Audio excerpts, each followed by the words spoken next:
Supreme কোর্টের appeal বিভাগের রায়ে খালাস পেয়েছেন জামাত নেতা এটিএম আজহারুল ইসলাম। রায়ের কিছুক্ষণ পরই এ নিয়ে সামাজিক যোগাযোগ মাধ্যম ফেসবুকে পোস্ট করেছেন অন্তর্বর্তী সরকারের আইন, বিচার ও সংসদ বিষয়ক মন্ত্রণালয়ের উপদেষ্টা অধ্যাপক ডক্টর আসিফ নজরুল। এই রায়ে ন্যায় বিচার প্রতিষ্ঠিত হয়েছে দাবি করে এর কৃতিত্ব জুলাই যোদ্ধাদের বলে মন্তব্য করেন তিনি।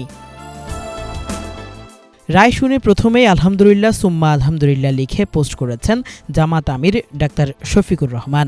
কিছুক্ষণ পর এই রায়কে হকের ঝলক আখ্যা দিয়ে করা আরেক পোস্টে দলের নেতাকর্মীদের উচ্ছ্বাস প্রকাশ না করে আল্লাহর শুকরিয়া করতে বলেন জামাত আমির। এটিএম আজহারের মুক্তিতে সত্যের বিজয় হয়েছে দাবি করে ফেসবুকে পোস্ট করেছেন গণ অধিকার পরিষদের সহসভাপতি ফারুক হাসান। এই রায়ের মাধ্যমে যুদ্ধাপরাধের বিচার যে মারাত্মক ত্রুটিপূর্ণ ছিল তা প্রমাণ হয়েছে বলেও মন্তব্য করেন তিনি। প্রবাসী সাংবাদিক ইলিয়াস হোসেন লিখেছেন, এটিএম আজহার ভাই খালাস পেয়েছেন শুনে ভালো লাগলো, আলহামদুলিল্লাহ। জামাত ইসলামের শীর্ষ এই নেতার রায় নিয়ে ফেসবুকে পোস্ট দিয়েছেন জুলাই আন্দোলনের অন্যতম যোদ্ধা এবং এনসিপি নেতা সার্জিস আলমও। আওয়ামী দুঃশাসনে প্রাণ হারানো মানুষদের স্মরণ করে তিনি লিখেছেন, হয়তো সালাউদ্দিন কাদের চৌধুরী কিংবা মাওলানা দেলোয়ার হোসেন সাইদিও এভাবে ফিরে আসতেন।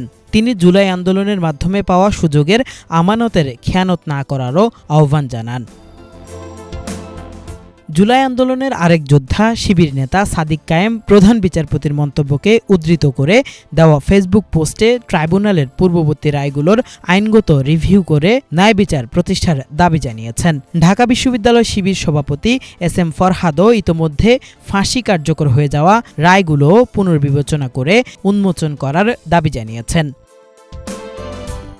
এদিকে জামাত নেতা এটিএম আজহারুল ইসলামকে খালাস দেওয়ার প্রতিবাদে বিক্ষোভের ঘোষণা দিয়েছে ছাত্র ইউনিয়ন।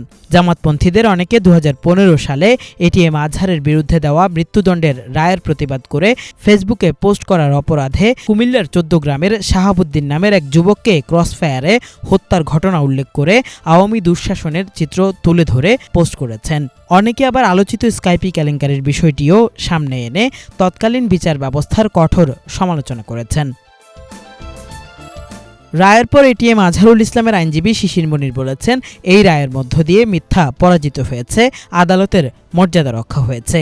রায়ের পর্যবেক্ষণে আপিল বিভাগ আন্তর্জাতিক অপরাধ ট্রাইব্যুনালের বিচার ভুল ছিল, বিচারের নামে অবিচার হয়েছে মন্তব্য করেছেন বলেও জানান শিশির মনির। কিফায়েত শাকিল, বাংলা ভিশন, ঢাকা।